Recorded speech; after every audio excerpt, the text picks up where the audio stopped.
কৃষ্ণচক উত্তরপাড়া শান্তিনাথ সংঘের পরিচালনায় যে শিব মন্দির স্থাপন করা হয়েছিল আগামীকাল শ্রাবণ মাসের প্রথম সোমবার যারা বার করতে ইচ্ছুক সকাল 10:30টার সময় পুরোহিত মশাই আসবেন, 12টা পর্যন্ত থাকবে। যারা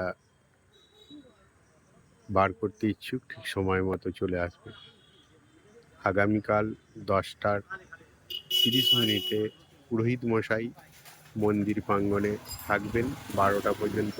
যারা বার করতে ইচ্ছুক ঠিক সময় মতো মন্দির প্রাঙ্গণে চলে আসবেন।